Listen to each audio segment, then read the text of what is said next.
La foto de un niñito agonizando en un sofá salió en todos los medios del mundo y es un ícono de la famosa revista Life. Carlos Alfonso Romero sobrevivió de milagro a un desayuno envenenado que le costó la vida a su hermanita y a otros 86 niños. 500 personas fueron cayendo como moscas por las calles de Chiquinquirá en un envenenamiento colectivo que parece la historia de una película de terror. José Monsalve lo encontró y reconstruyeron juntos esa trágica última cena. A mí me salvó que alguien vio que yo tuve como una reacción y dijo, este niño está todavía vivo. Entonces fue cuando llegó los periodistas y dijeron, sí, póngalo a esto. Y de una me fueron acomodando en ese sillón y me fueron poniendo líquido para poder sobrevivir.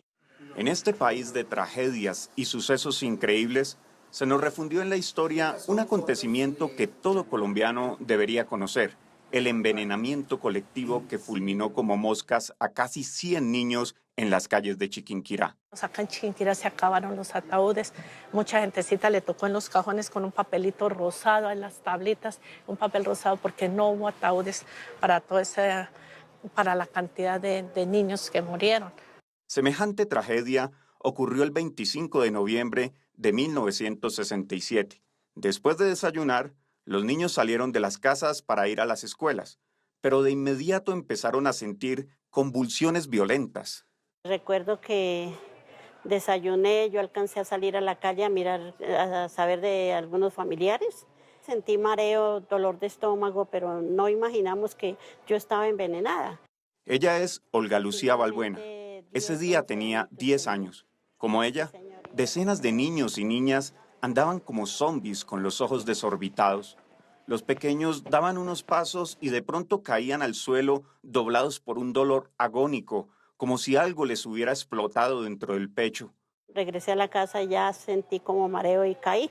Sus padres, sin entender qué pasaba, corrían con ellos hacia el Hospital San Salvador. El hospital estaba saturado de personas envenenadas y que estaba en obra gris. Entonces, en medio del caos y el susto, todo mundo se preguntaba qué diablos estaba pasando. Las versiones de que había algo malo en la ciudad comienzan con el agua. La gente decía que el agua se había contaminado con arsénico. Luego también la gente decía que se había envenenado con el aire y con el viento. Otros decían que eran un maleficio. Otros decían que era la leche. Entonces la gente empezó a tirar las canecas de leche que rodaran por la calle. Yuri Chillán era otro niño de 7 años el día de la tragedia. Le impactó tanto que ya de adulto se puso a investigar lo ocurrido. Todos los testigos dicen que vivieron una pesadilla inexplicable, o al menos inexplicable al comienzo. La gente lanzaba gritos de auxilio y rezos desesperados a la Virgen de Chiquinquirá. La gente transportando los intoxicados y los muertos, y no deja de ser antagónico que frente a la funeraria San Ignacio. Ese día me levanté, creo que eran como las 7 y algo de la mañana, me bañé y mi padre me dijo que hoy me tocaba a mí abrir el negocio. El negocio era la peluquería. El local. Sí, esperar que llegara clientes. Me dijo que quién era el que iba a comprar el pan y yo le dije que yo iba a ir. Después ya dejé el pan en la cocina, lo dejé allá y regresé al abrir el almacén. Justo a esa hora, cuando Omar Romero abrió el local, fue que empezaron a verse en las calles los primeros estragos de esa cosa extraña que estaba matando a los niños. Cuando yo estoy abriendo, salían del frente de mi casa una señora todavía con su pijama, con un niño en brazos, en una cobija, gritando que el niño, que el niño, que el niño. Pero inmediatamente no pasó ni un minuto cuando sale de esa misma casa otro señor con otro bebé. Yo me asusté y volteo a mirar hacia la esquina y iba un niño totalmente vestido de negro con su corbatín para el colegio. El niño se cayó. Cuando se cayó, unas personas que iban cruzando por allí, ahí mismo fue a auxiliarlo. Yo entro y le digo a mi papá, papá, algo está pasando. Salieron de frente de la casa con 2 niños y se desplomó. Omar tampoco ha olvidado las escenas escalofriantes que vio después en el hospital, Para ese momento ya era noticia en la radio el extraño caso de los desfallecimientos. Extra. Ofrecemos en Caracol un boletín extraordinario de última hora. Carlos Caicedo, Caicedito como lo llamaban, era fotógrafo del periódico El Tiempo y desde que escuchó el primer titular, cogió la cámara y fue a Chiquinquirá. Así pudo registrar esta tragedia que ya casi nadie recuerda. Alfonso, cuando lo desaparecen, que se lo llevaron 2 tipos en camilla, es que lo habían llevado donde estaban los muertos y allá lo habían tirado. Cuando estaban llevando otro niño y vieron que él se movió de un pie y el brazo y pujó, se quejó, entonces ese está vivo, y lo sacaron.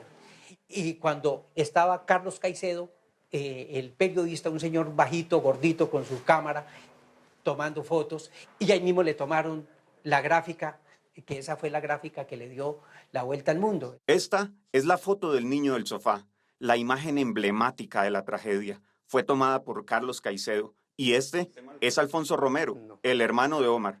Es el niño de la foto y se puede decir sin exagerar que salió de entre los muertos. Me metieron cebolla para hacerme vomitar, pero creían que yo ya estaba como muerto. Entonces me hicieron que para un lado con otros niños que creían que también estaban muertos. De pronto en alguna parte titularon como el muerto en vida, ¿sí? En otras, el niño del sofá. El niño del sofá está en tal habitación. Sé que me dijeron, vea, este niño está mal, póngale suero, póngale algo para tratar de revivir, que él no estaba muerto, y entonces me acomodaron en ese sillón. La familia Romero también fue clave para resolver el misterio del veneno. Mi padre con los otros. Una hermana dijo, papi, este pancito lo siento como mal, como está como envenenado. Entonces ella lo que hizo fue ir a tirarlo al patio y ahí teníamos unos pollos, 2 pollos, pero uno solamente como que comió eso y después nos dimos cuenta que el pollo falleció. Le dijo el papá, el pan que ella le dio, el pollo se lo comió y se murió. Entonces le dijo a alguien allí, vea, no es el agua, es el pan, es el pan.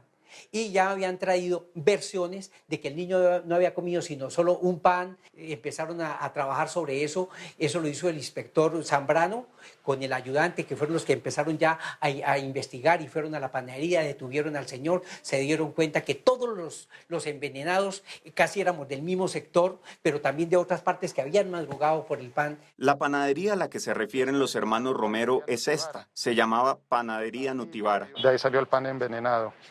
Era donde todos los días compraban el pan del desayuno.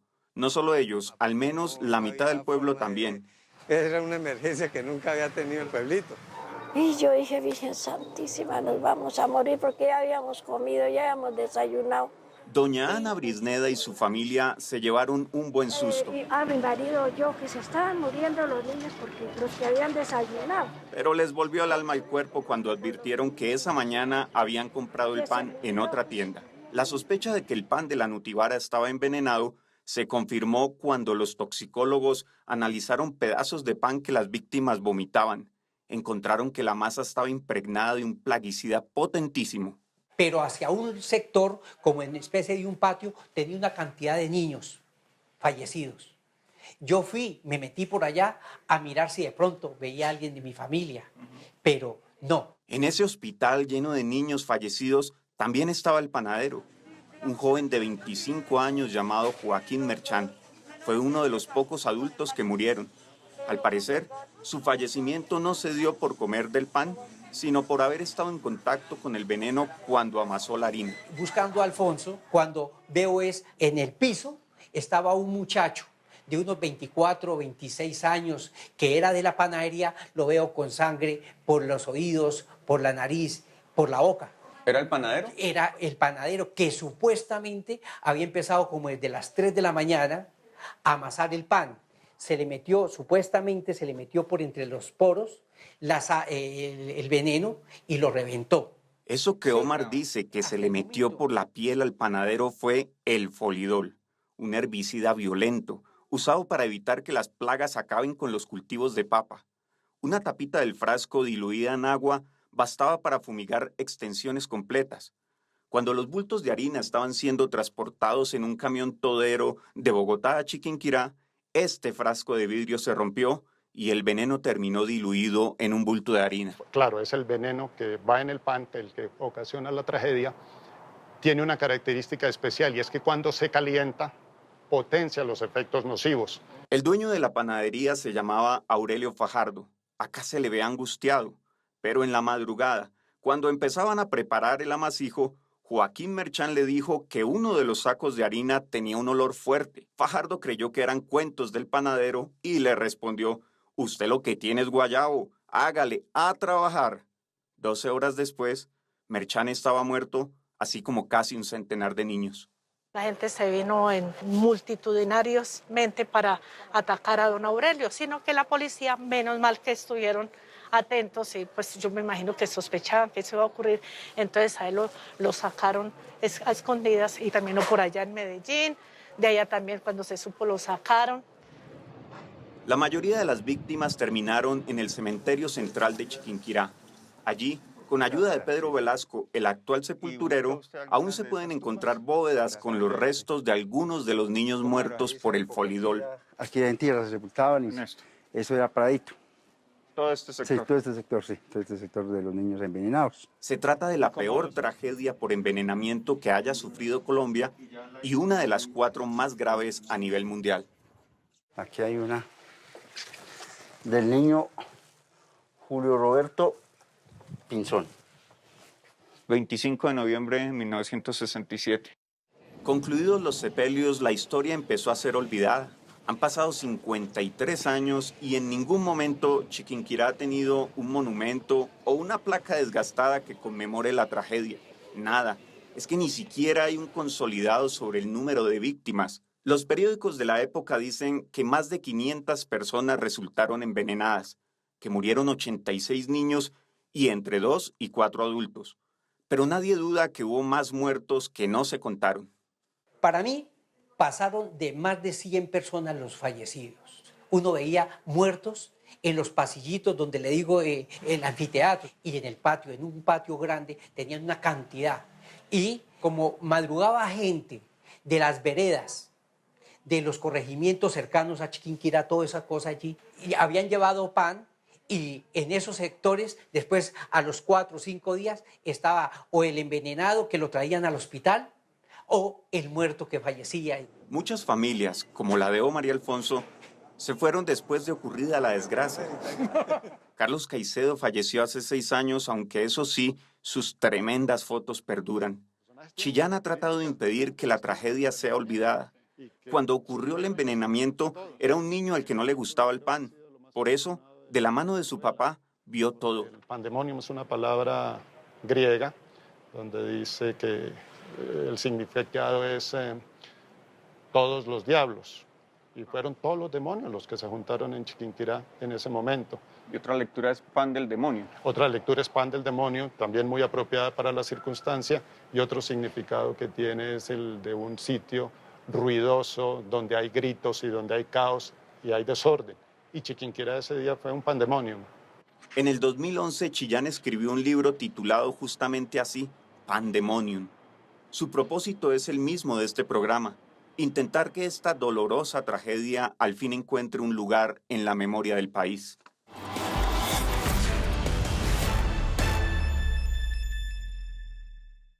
Fue tan increíble lo que ocurrió en Chiquinquirá que alguna vez un tal Gabriel García Márquez dijo que de haber tenido la oportunidad habría ido hasta gratis a cubrir semejante historia.